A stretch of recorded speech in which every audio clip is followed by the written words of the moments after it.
आज मैं आपके लिए 30 interesting daily use English sentences लेके आई हूँ। सो बिना टाइम वेस्ट किए अपना वीडियो स्टार्ट करते हैं। आज का पहला sentence,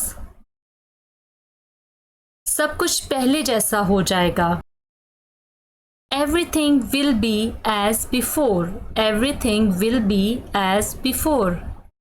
Next sentence,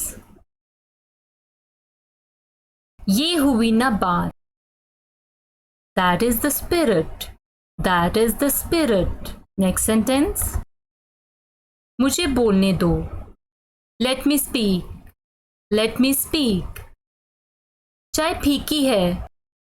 The tea is unsweetened. The tea is unsweetened. Next sentence, किसी को झूठी उम्मीद देना अच्छी बात नहीं है। It's not nice to give someone false hope. It's not nice to give someone false hope. Next sentence, मैं कहीं नहीं जा रहा हूँ। I'm not going anywhere. I'm not going anywhere. मैं जानता था कि तुम आओगे। I knew you would come. I knew you would come. यहाँ पे will की जगह would का इस्तेमाल किया गया है क्योंकि यहाँ पे बात past की चल रही है। जब भी सेंटेंस में गागेगी आए लेकिन बात past की जा रही हो तो वहाँ पे will की जगह would का इस्तेमाल किया जाता है। जैसे कि इस सेंटेंस में कहा जा रहा है कि मैं जानता था, पास्ट में जानता था, इसलिए यहाँ पे will की जगह would का इस्तेमाल किया गया है। मैं जानता था कि तुम आओगे। I knew you would come. अब इससे रिलेटेड एक दो और सेंटेंसेस देख लेते हैं ताकि ये कॉन्सेप्ट और अच्छे तरीके से क्लियर हो जाए। नेक्स्ट सेंटेंस, उसने कहा था कि मैं आऊंगा।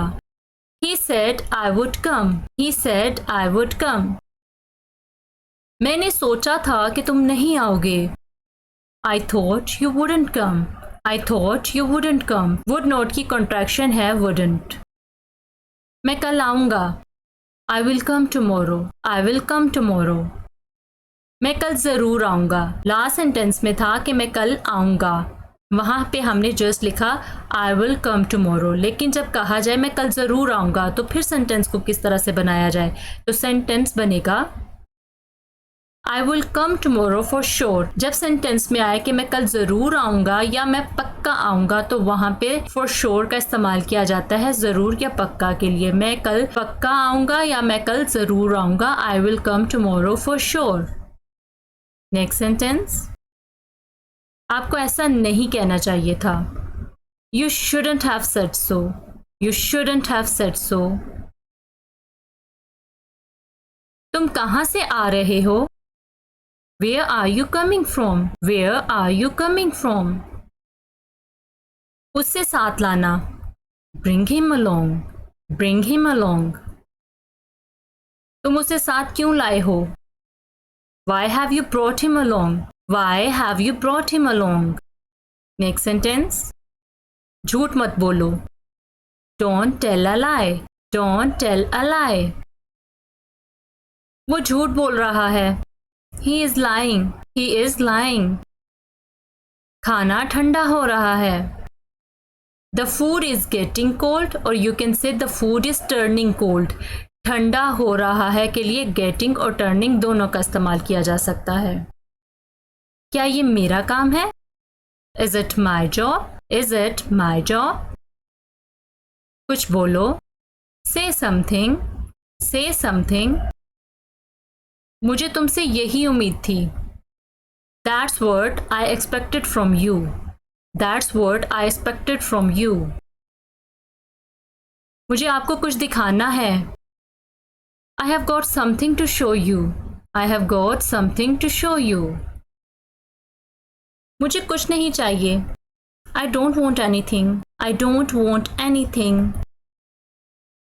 क्या बाहर बारिश हो रही है? Is it raining outside? Is it raining outside?